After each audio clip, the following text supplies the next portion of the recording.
Part 3. Ballad or Bullet. Chapter 28. Chiamaka. Sunday.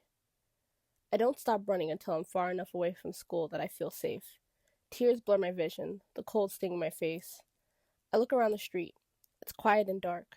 It feels like I'm the only person left in the whole world. But I know I'm not, because I saw her. She was really here. I shakily pat my pockets, searching for my phone. I start panicking when I can't feel it. I must have dropped it somewhere, but I didn't hear it fall. Not that I was paying much attention to anything except getting away. I sniff, more tears falling. I shudder as cold sweeps into my body. I squint and spot a payphone in the distance. The fact that I know her number by heart already is a little embarrassing, but I've always had a good memory. When I get to the payphone, I push in some coins from my wallet, desperately press down on the worn numbers, and listen to the sharp ring while looking through the glass, worried I'll see the mask, or worse, that face, her face, watching me. Hello? Belle's voice sounds uncertain, probably because I'm calling from an unknown number. Belle, it's Chiamaka. Are you free right now? I ask, sniffling again. Oh, hey, what happened to your phone? I don't know if I'm ready to talk about what happened tonight yet. I can't find it, I say. A dog barks in the distance and I jump a little, eyes darting around again, waiting for her face to emerge. Are you outside? Belle asks. Yeah, I went for a jog. Can I see you? I ask, teeth chattering. Are you okay? Yes, I'm fine. I just don't want to be alone right now, I say. I have a feeling if I go home, she'll be waiting for me there too. If she's the person who was driving the car that chased me home on Friday, then she knows where I live. Mom and Dad aren't home, so it would just be me, all alone. Are you sure? You don't sound fine, she. You know you can tell me anything, right? Belle says. I nod, squeezing my eyes shut. My voice breaks. I just can't be alone. Can I come over? I ask. There's a pause. I can hear her thinking. I've been sick, so my room's a mess, but Waffle Palace should be still open. I'll meet you there, she says. I feel some relief. See you soon, I say, before hanging up and stepping out of the glass box. I look around once again, heart thrumming in my chest. The girl's scream echoes in my head as my mind flashes between last year, when I was sure I saw her lying on the ground as we drove away, bleeding out, eyes wide, not moving at all. Then tonight, when I ripped that mask away, I saw the dead girl staring up at me. Alive, grinning, and with the thirst for vengeance in her blue eyes. Half an hour later, I'm in Waffle Palace, sitting back, watching the sky through the window as it shifts from dark to blue to pitch black, devoid of stars and light altogether, trying to take my mind off tonight. It's only just dawning on me that I left Davon alone back at school. I hope he's okay. I wish I could text him to check how he is. I look down at the dark brown of my hot chocolate, flecks of cream still visible on the surface. The cream is the only part I had an appetite for. Belle sighs as she sits down, placing her wallet on the table. Ordered us a huge ice cream sundae to share. Thought all that sugar would cheer you up, she says with a smile, sounding stuffy. She's sick, but she still came out to see me. I try not to feel too bad about that. I don't need cheering up. I told you, I'm fine. Just wanted to hang out, I say, lying through my teeth. Could have fooled me. She takes my hand and squeezes. You look like you haven't slept, or eaten in ages. There's concern riddling on her face. Her expression, however, quickly changes as the waiter places a huge glass bowl in front of us. Belle claps her hands together, eyes lighting up. She's so happy that I smile a little too as I survey the dessert.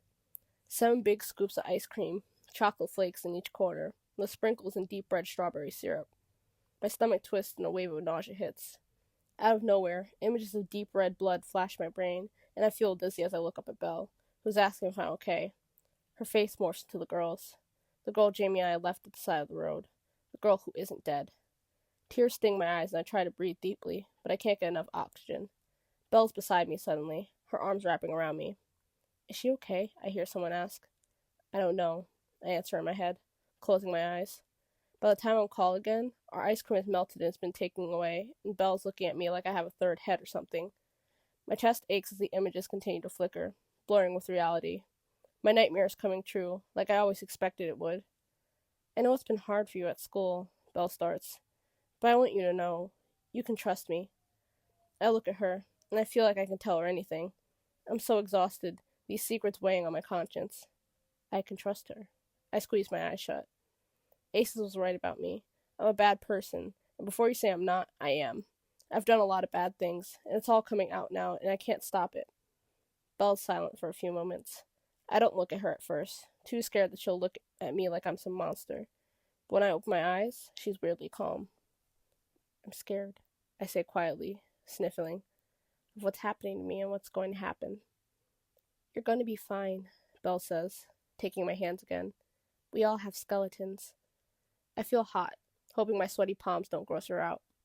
Belle looks at me like I'm not the person I think I am. I wonder how many skeletons she has. Every face in here flickers, morphing into the girl's. Is it a trick of the light, or is my brain playing games once again? I feel like I'm surrounded. I look at Belle and see her hair matted with blood as her face shifts. I feel like I'm losing it. The walls of what was left of my sanity are cracking and breaking. Chi, she says softly. No matter what, you'll always have me, okay? There's a snap in my head, like someone clicking their fingers, and all the faces return to normal, including hers. It's not much, but being here with Belle makes me feel better, and hearing her say those words makes me feel a little bit safer. Monday. I'm surprised I slept at all last night. Rather than the usual dream sequence that starts with me at the side of the road next to her dead body and ends with me in the dark room surrounded by blonde dolls, my brain finally lets the dark consume me instead. Coming back to Nevaeh feels like I returned to the scene of a crime. Like those guilt-ridden criminals in investigator shows, I feel as if I'm walking into an open trap. One step in the wrong direction and it's over. Somehow a girl I never met before in the accident is behind Aces and wants to ruin my life. But who is she? Why is she doing this? And how? Is this revenge for what happened that night last year? Has the girl found out who I am and wants me to suffer like she did? On first thought, it might seem like a smart move for me to stay at home, but with Mom and Dad gone all day, and knowing that girl could be coming for me, waiting until I'm alone to strike, I had no choice but to return to the safety of a crowded school of my peers, who hate me. I drag myself through the hallway, trying to keep my head up as I spot Ruby, Ava, and Cecilia right by Ruby's locker. I haven't spoken to them in a while. There hasn't been anything I've wanted to speak to them about. I feel like there's a target on my back. I failed last night, failed to stop Aces like I'd planned, and today anything could happen.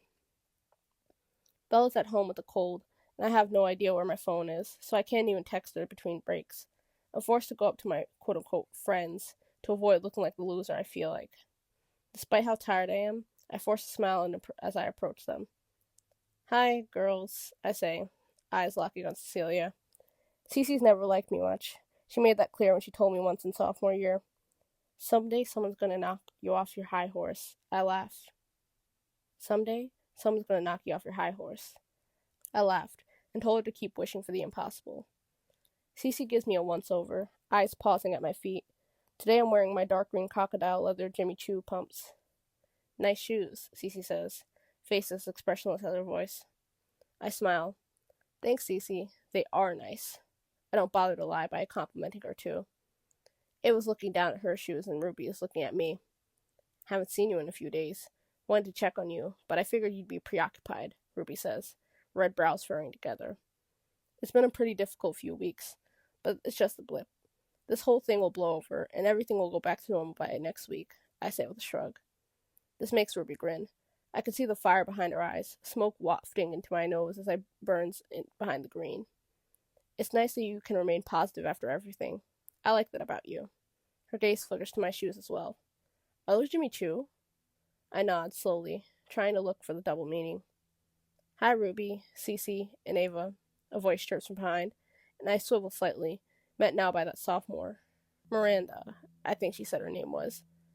I dropped by Starbucks and got you 3 chai lattes, just how you like them. I know you're on a diet, Cece, so I told them to put your order in a small cup and got grandes for Ava and Ruby. Thanks, Molly, Ruby says as they all take their drinks. I feel a little crack inside, my heart racing and I try not to look bothered. The sophomore leaves and Ruby turns away from us, pushing her handbag into her locker. I feel stupid, standing here like I'm waiting on her or something. Just as I'm about to tell them I'll see them around, make them think I have somewhere to be, I hear someone call my name. Chiamaka, hey, Devon says, out of breath. looking a little shaken up. I'm glad to see him still alive. This morning I kept hoping nothing had happened. I couldn't check on him either. I had no way to. I wouldn't blame him if he was pissed at me.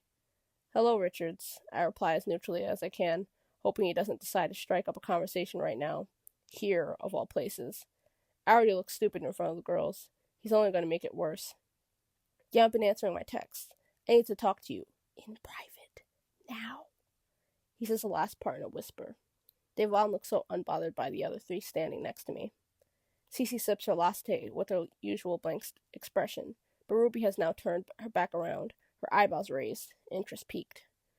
Usually people stumble over their words when they speak to us, glancing up at us like they are in awe of the fact that we are breathing in the same air. They don't wear the unimpressed expression Richard does. I know Ruby for sure won't like that, and I find it funny, loving that about him. Anyone who can make Ruby stop thinking she's better than the rest of us, particularly me, is someone I applaud. I clear my throat, looking between him and the girls. What about? Don't bullshit, Chiamaka. You know what about. We stare at each other. For once, he looks determined, as determined as I am to end this. He's right. I do know what he wants to talk about. Why I ran and left him alone. But I can't get my head around how I would even go about telling him what I saw. I have to tell him, though. I know that. We're running out of time. Something tells me that the girl is dangerous, which means she could hurt us like I hurt her. Last night might have been our only shot at stopping whatever plot she has, and I blew it. I have to tell him, even if he thinks I've completely lost my mind. Before I have a chance to respond, Devon steps closer. I need to talk to you, now. Okay, who is he speaking to like that? I feel myself getting annoyed. Have you not heard of personal space? Ruby snorts, covering her mouth, and Devon looks like he wants to snap my neck. Something about the way he's looking at me makes me pause. Devon is never this forceful. I look down at his hands. He's shaking. What happened last night? I'll meet you in 5 minutes. Lab 201. I say quietly. He looks a little taken aback, but he nods, then gives me one last lingering look, before turning and walking away. Wow, he's angry. I thought he was going to kill us or something, Ava says, watching as he walks through the double doors. Why? He's not violent, I reply matter-of-factly. Even though he looked like he wanted to snap my neck, I knew he wouldn't. Devon's not that kind of person. Didn't he make that sex tape with Scotty? Ruby asks, and I shrug, not wanting to talk about him with them. It was so bad, so obviously shot by a webcam. When I shoot mine, I'll get a real camera, she adds. Need to get going, but it was so nice catching up, I interject, not waiting for a response before turning away and walking down the hall. A girl literally runs out of my way, probably scared I'll kill her in broad daylight with a sharp point of one of my heels. I open my locker, pushing my handbag in slowly, letting my hair fall and hide my face as I blink, sniffing quietly. I feel a tap on my shoulder and I jump, quickly wiping my face, ready to shadow whoever it is, stopping short when I see Jamie. I haven't seen him since he went all Thanos on me on Friday. Yes, I ask, stepping back a little. I don't feel safe around him anymore, even in this hallway filled with people. Jamie looks pissed off, ready to beat me down like everyone else. What now? What has been said now? I'm so tired. Really, Chi? What now? Silence. You and Belle? You can't deny it. I've seen the pictures. What pictures? And aces don't really lie, do they? He spits. I narrow my eyes at him, a thought hammering through my mind. I wonder if he knows the girl is really alive. I wonder if he knew all along. Want me to apologize for kissing a girl you aren't even with? Want me to say I'm sorry for breaking the best friend code? Oh, wait. We aren't best friends. We aren't even friends. Want me to beg you for your forgiveness for liking someone without your fucking permission? His eyes widen, but before he speaks, I continue, because that's what happens when you hold so much back without release. You didn't like Scotty or Tanner, didn't like Georgie or Paul. You hate it when I'm with someone else, because you think that you can control me, control my body. Well, you can't, Jamie. How? After everything, could Jamie think he still has a say over anything I do? He looks down at my feet, then back up at me. You have toilet paper stuck to the bottom of your shoe. I feel my neck burn, but I don't say anything. Instead, I slam my locker shut, making him jump back. Then I turn, walking away, not caring where. People move away, the sea parting, fear written all over their pale faces. When I enter Lab 201, Devon is seated at the back, waiting for me. I knew this lab would be empty, so we could speak alone. He looked so out of it, as though his own worst nightmare also rose from the dead and showed up last night. I'm guessing he's angry I ran off and ruined everything. I'd be really pissed off if I were in his shoes, which is why he deserves an explanation. I'm just going to come out and say it, no matter what his reaction is. I sit opposite him, taking a deep breath before spilling my deepest, darkest secret. I need to tell you something, Daewon starts. I nod. Me first. I'm sorry for leaving you alone last night, messing up the stakeout, but I have a good reason, I say, glancing at him. Daewon doesn't seem like he cares all that much about what I have to say. I ignore his face and continue. What Asa said about me being a murderer wasn't a complete stretch. His eyebrows are raised. I knew he'd care about that. About a year ago, Jamie and I were driving home from his parents' beach house when we hit someone. It was bad. There was blood everywhere. I thought she was dead. Jamie made us drive away, not tell anyone, and I've lived with that guilt ever since. But then last night, when I tackled that girl to the ground and removed her mask, it was her, the girl I thought we'd killed. Daewon's mouth literally falls open. Are you sure it was her? He asks. I nod. Positive. I could never forget her face, I tell him. Fuck, he says. Yeah, I say. I sit up straight, leaning in a little. What do you think this means? He asks. I've been asking myself the same question. I have no idea, I say, feeling sick. I don't know how she fits into all this, into Aces. But what did you want to tell me? He takes his phone out and unlocks it. I tried messaging you all night, he starts. When the girl ran out, she left the page she was logged in to open, so I went through the files. Now it's my turn to be shocked. What'd you find? He pauses, scrolling through his phone and then slides it over. I found a lot. There was a lot of scary shit. I don't know how the girl is connected, though. She doesn't go to Nevaeh, and I don't know what she would have been doing on the computer, he says as I scan the screen of his phone. The picture I'm looking at is grainy, but I can still make out most of it. I spend the first few seconds trying to make sense of it all, but then I see an acrostic made up of the first letters from the school values. It feels like I've been punched in my stomach. I swipe, and there's another picture. I see a list of names next to tasks. Watch CA during chemistry and place USB flash drives in CA's locker, with information on what class I'd be in on the specific date the task was due. It's creepy as hell. I scan the list a few times, searching for names I know, names of people I didn't necessarily trust, who I never thought could do with something like this. I search for the name of my quote-unquote friends, and, as expected, I see both Ruby's and Ava's in their tasks in bold, both tasked with collecting information on CA. I blink. I knew Ruby wouldn't pass up the chance to hurt me. Ava, too. When I don't see Belle's name, I feel relieved. I swipe. The final picture is labeled Diana Walker, 1965. I look up at Daewon again. Was that all of it? I ask, shivering. He shakes his head. There were so many files. I only saw some of them before the computer switched off, and I could only take those 3 pictures. It must have been on a timer or something. I don't know. He rubs his eyes. Everything on the computer. It made it seem like everyone's in on it, that this extends past a couple of people targeting us because they want revenge or don't like us. It's bigger. I nod in agreement, feeling numb.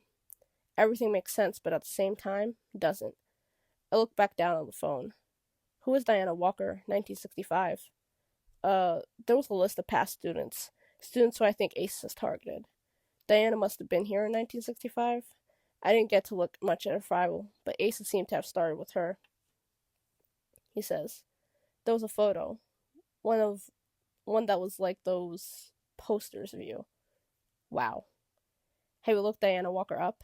Where is she now? He shakes his head, then takes his phone out and types her name into a search engine. I watch him scroll for a while, clicking to different sites, pictures, social media pages, companies, message boards. But there's nothing. No one who is even a close match to the scant details we have to go on. There was another name I saw. Daewon mutters. I look over at the screen as he types in Patricia Jacobs, 1975. I watch him search the results. Rows of text, rows of images scroll past. Patricia Jacobs, Nevaeh, he types next. Patricia Jacobs, Aces. Patricia Jacobs, bullying. Patricia Jacobs, dropout. It's like they don't exist, I say, feeling dull ache my chest. Yeah, Daewon replies, looking dejected and anxious, as I imagine I do. I don't even know what to think anymore. The warning bells ring loudly. We're going to have to go to class. Act normal. Let's meet up at lunch. Morgan Library. We can talk more then. Maybe even gather more evidence, I tell him, trying not to sound as panicked as I feel. I hold back the rest of what I want to say, but I know he's probably thinking it too. Ace is about race, and someone powerful at the school has made it their mission to create a group to get rid of me and Davon. And they're winning. I have even more questions than answers, like who that girl really was and how she's connected to this racist plot. How many people are involved? How far does this go? Are we safer here, where the masked figures lurk in corners wearing the faces of our former friends behind the plastic, or at home, where it is so quiet anyone could do anything? I have one final thought as we exit the lab separately. This might be our last week at Nevaeh's private academy.